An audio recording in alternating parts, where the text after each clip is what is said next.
la decisión del Consejo Nacional Electoral de prohibir el uso de celulares en el momento de ejercer el derecho al voto. ¿Qué le parece? Es increíble, Alonso, el nivel de mediocrización institucional a la que hemos llegado. No estamos llegando. Hemos llegado y estamos teniendo que batirnos en ese nivel de mediocridad. ¿Que cuánto vaya a durar? Eso, cabe de una vez decirlo, depende de cuánto la gente en general tardemos o nos apuremos en reaccionar. Y eso también depende, obviamente, de las dirigencias de orden social y político principalmente, ¿no? La reacción frente a eso, a esta situación de mediocridad. Porque no tiene esta resolución a la que usted hace referencia, no tiene el más mínimo nivel de seriedad, de lógica y mucho menos entonces de juridicidad y peor de constitucionalidad. Le digo así en esos términos que no tiene lógica, porque habría que primero tratar de imaginarnos, ¿no? ¿Cómo se daría el hecho? ¿Cómo se operaría el hecho? ¿Cómo aparecería el hecho que se pretende subsanar? A ver, pero primero tenemos en un asunto. ¿Cuál es los porqués? ¿Cuál es la razón por la que el Consejo Nacional Electoral decide que la gente no puede tomar foto al momento de ejercer su derecho al voto? Bueno, hasta este rato no hay más que especulaciones en cuanto a las razones, porque no se ha expedido, no se ha hecho conocer el texto de esa decisión. Eso, al menos desde la información que yo tengo, no se conoce ese texto. ¿Cuál es la resolución? ¿Con qué letra o con qué palabras comienza? ¿Cuál es su primer renglón? Ni el último renglón. ¿Y cuál es la base jurídica? Peor. Entonces, ni siquiera tenemos cuál es el antecedente, porque obviamente para asumir una resolución es como en cualquier resolución, que en el caso de las sentencias, que es un poco más manejable para los abogados, para la gente en general, podría entenderse mejor, ¿no? Tiene que haber la exposición del hecho que genera la decisión. ¿Ya?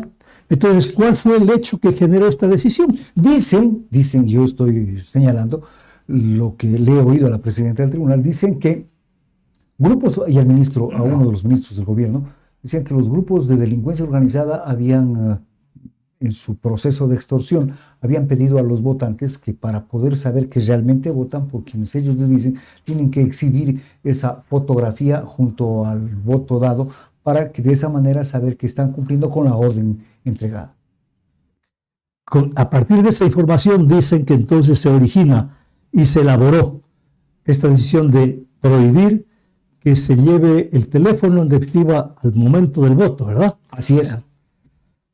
Ese mismo hecho de que supieron, que les llegó la información, que pudieron conocer ese hecho, los elementos que constituyen ese hecho que le llamamos información, ese hecho, el hecho de informativo, ese hecho informado, ese es el que tiene que mencionarse. No basta con decir hemos llegado a saber, usted nos ha dicho, usted nos ha indicado. No, pues tiene que indicarse en qué se sustenta, cómo se obtuvo esa información. Tiene que haber un informe, obviamente, porque si hubo ese dato, ¿no? Como dato, simplemente como un dato, pues entonces tenía que la fiscalía, la policía, el servicio de inteligencia militar, pues investigarlo, obtener la información del caso para que tengamos el indicio punible, el indicio, el asomo, diríamos, del hecho que luego se convierte en la configuración de un hecho. ¿Cómo? ¿Hay un informe de la policía? ¿Hay un informe del servicio de inteligencia militar?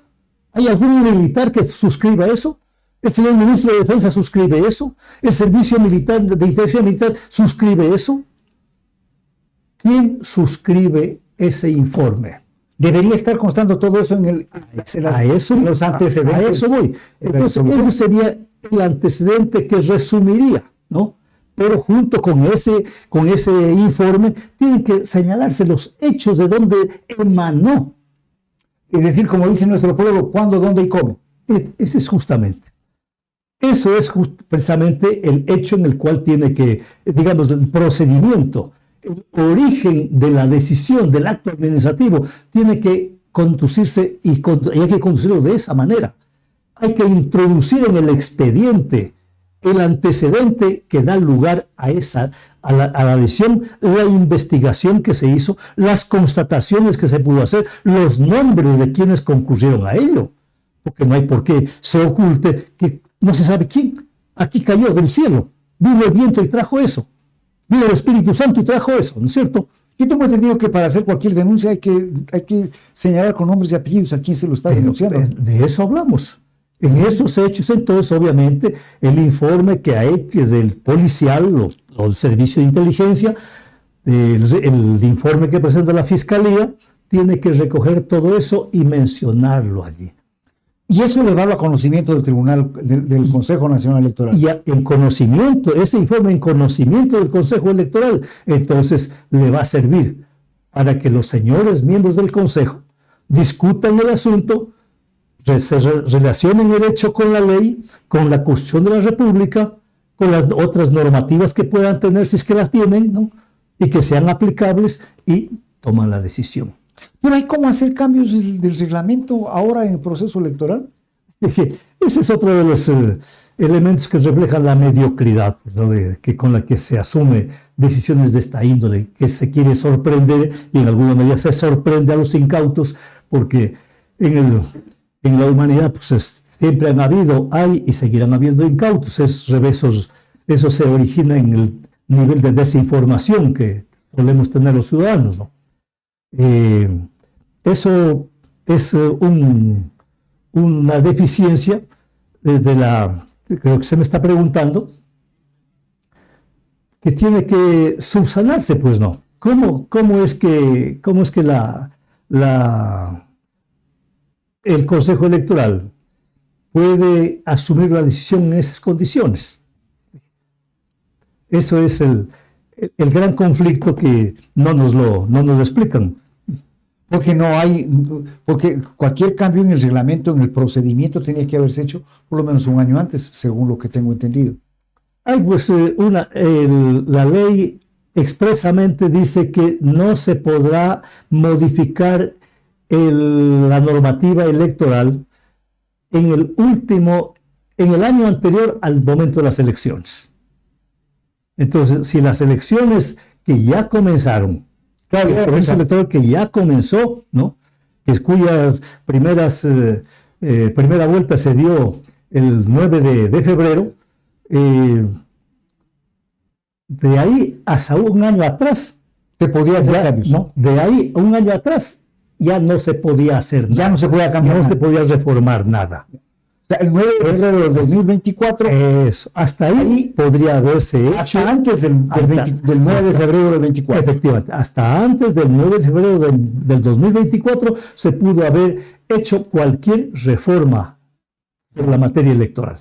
Pasado eso, ya no hay cómo. Ya no hay cómo. Así que esta decisión de la prohibición de utilizar el teléfono, hacer la fotografía del voto propio, está completamente al margen de la ley. Pero incluso está señalando que hay posibilidad, se señala incluso que se va a proceder a multar a quien desobedezca a esta decisión. Eso mismo es una de las cosas que insisto, refleja la mediocridad, la ausencia del conocimiento de la norma, de lo que estamos hablando, ¿no? Porque si no se conoce este antecedente, la verdad es de que cómo se va a operar la sanción. Ese rato, y por eso decía yo inicialmente, ¿cómo se supone que se va a configurar un hecho concreto? Para que yo sea, si es que incurro en ello, para que yo sea juzgado, sancionado y multado. No.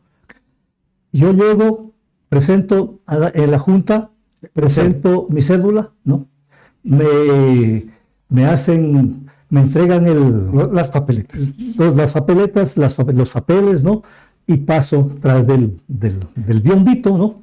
Y ahí, ¿qué hago yo? Voy a coger mi teléfono, ya, grabé el teléfono. ¿Quién me va a estar viendo? Entiende que el voto es secreto, pues, nadie puede ver lo que uno vota. ¿Por qué tienen que andarse fijando en lo que yo hago tras del bastidor? ¿Por qué tienen que tras de esa cortina? Que el señor policía se va a parar a mi lado, el militar se va a parar a mi lado, el señor presidente o alguno de los miembros del Consejo de la Junta Electoral se va a parar a mi lado ahí para ver cómo opero. Pero eso no puede suceder, pues eso está prohibido. Entonces lo que digo, ¿cómo se va a constatar? ¿Cómo se va a constatar que yo infringí la norma legal? Entonces, desde ahí hay una absoluta riña con la realidad para que pueda hablarse de que esa norma va a proteger algo. Podrían tal vez, si es que la foto del voto se publica por alguno de los medios digitales, podrían identificar al que está ha hecho ese trabajo y después por esa foto establecer las multas a las que hubiera lugar. Podría ser si es que se insistiera en eso ya, pero será ya no en ese rato. Ese rato yo ya tomé la fotografía y me la voy llevando, ¿no es cierto? Y si algún momento tengo yo que hacer uso de ella para demostrar de que algo se está falseando, de que algo se está cambiando como resultado, ¿no? Que se está poniendo, en definitiva, ignorando el tipo de voto que hice yo, y yo lo presento, ahí podrán decir, aquí está la constancia, esta prueba lo incrimina al autor, ¿no es cierto? Bueno, entonces, ¿qué me dice la acción penal ahí? Pues, es que es acción penal, acción administrativa, ¿qué tipo de acción va a ser? Si me van a multar, bueno, que ahí se inicie. Entonces yo tendré que hacer mi defensa. Y entre las defensas que puedo yo hacer es una acción de protección, porque se está vulnerando, que vayan ante el juez, que el Consejo Electoral local, nacional, lo que sea, vaya ante el juez y ahí me explique ante el juez la legitimidad que tiene, en qué ley se ampara y todo lo demás. La legitimidad que tiene esa decisión que ahora está incomodando, está creando realmente un enorme confusión e inseguridad, ¿no? Y yo diría que incluso está alarmando, porque si hasta a ese tipo de cosas se llega, bueno, ya realmente los procedimientos con los que actúan los funcionarios de más alto nivel es hacer lo que les da la gana. Perdóname la expresión, un poco grosera, sí, pero es yo hago aquí lo que me da la gana, es el nivel de servilismo, como lo ordenó el señor fulano, el jefe máximo de la República, yo simplemente lo obedezco. No importa incluso que yo quede mal, como artífice, al ejecutar semejante disposición tan absurda. Ya no me importa, ya he perdido la vergüenza. Ya no cabe la pregunta que iba a hacer en el sentido de que ¿por qué toman ese tipo de decisiones? Sí, es el nivel de servilismo que hemos llegado. Y yo le agregaría algo más. Yo tengo la impresión que desde nuestra primera juventud, leyendo alguna novela policíaca, ¿no es cierto?, o alguna película, oímos hablar de las mafias, sobre todo de la mafia italiana, por ejemplo, ¿no es cierto? Y ahí aprendimos, o entendimos, mejor dicho, que las mafias hacen las cosas como les da la gana, perdónenme la expresión, como les conviene, mejor al negocio, al propósito que tienen. No importa qué derechos tengan que lesionar, no importa qué tipo de personas haya que ofender, no importa ni la seguridad ni la vida de las personas, se hace porque tiene que hacerse y conviene al jefe de la mafia. Porque a mí me da la gana. Y lo hago para quedar yo bien con el jefe de la mafia, porque si no quedo bien con el jefe de la mafia, me va a tomar decisiones contra mí. Porque ese jefe de la mafia necesita gente que es sumisa, lo que nosotros llamamos lealtad todavía, Ahí eso se llama sumisión, ¿no? Entonces, gente sumisa, los jefes de la mafia no toleran. Y eso se ve a nivel internacional, perdone que haga una digresión. Presidente de la República o mandatario que a nivel nacional, a nivel de América Latina, por ejemplo, ha desobedecido en algún momento las decisiones, las imposiciones, las órdenes del gobierno de los Estados Unidos o de las transnacionales, según sus negocios, ese gobernante cae en desgracia. Y la historia es antigua en ese sentido. Y en ese sentido hasta lo han castigado, por lo menos ignorándolo, no lo vuelven a tomar en cuenta más, y si hace falta, lo matan. Y aquí se han matado algunos presidentes, no hace falta que los mencionemos ahora, ¿cierto?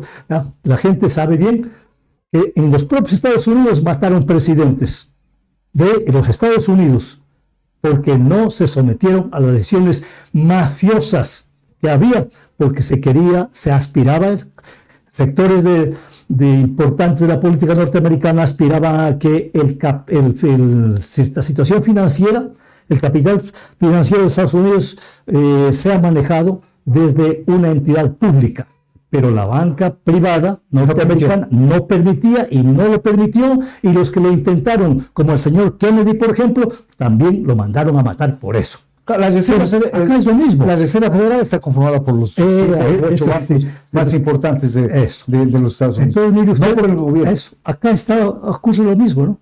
Entonces, si en el Consejo Electoral alguien se resiste a hacer lo que quiere el presidente de la República, pues cae en desgracia. Y lo menos que hace es que le van a quitar el cargo al familiar, ¿no? O a esa misma persona la van a destituir, ¿no? Y entonces, esos procedimientos mafiosos son los que están sirviendo ahora todos los días para gobernar este país. Ahora, dejando de lado un rato este espectro, el espectro nacional, centrémonos un poquito en lo que pasa en nuestra ciudad en los últimos días. Se dice que la naturaleza ha sido cruel y hizo destrozos. ¿La naturaleza hizo destrozos, doctor Salazar? No, yo creo que la basura que había y que hay todavía en el río, esa es la que se llevó el puente, la basura, ayudada y promovida por la negligencia institucional del municipio de Loja. O sea, pero esto es un relajo, o sea, a todo nivel, ¿no? Sí. El agua no fue la que generó esta tragedia, digamos. El agua no es la que nos tiene enfermando a nuestros niños, a nuestros ancianos, a nuestra gente, con la polvareda que entró a nuestras casas. Porque los edificios, las viviendas cercanas al lugar donde se hizo la inundación, pues esas casas están impregnadas de polvo dentro de ellas, no solamente en las ventanas. Y eso, al mover un papel, al mover una pieza de ropa, sale el polvo, aunque sea en mínimas cantidades. Y eso está enfermando y ha enfermado a la gente. O sea, ríos sucios generan con la riada la destrucción de puentes y que se aneguen las avenidas. Así es. Pero no hay tampoco una respuesta por parte de quienes deben dar la respuesta, ¿no? No, pues la salud de la gente está afectada y se va a seguir afectando, porque hasta este rato ni siquiera los volúmenes de basura han desaparecido. Eso también es negligencia. Alguien decía, no hay ninguna reacción. Alguien decía que los bomberos debían haber salido a lavar las calles para evitar un poco el polvo. Yo creo que no estarían equivocados quienes así opinan, porque sí es cierto que hay que preocuparse por lo menos de reducir las consecuencias de esa negligencia, reducirlas al menos.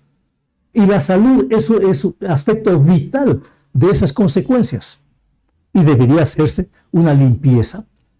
Pero como ni siquiera las aceras se les quita los montes que las hacen aparecer con una imagen no muy constructiva. Los montes están en las aceras. Producto de la negligencia institucional del municipio. Por supuesto. ¿No? Porque yo no creo que de alguna manera cosas como esas deberían discutirse en el cabildo, pues alguien debería plantearlas.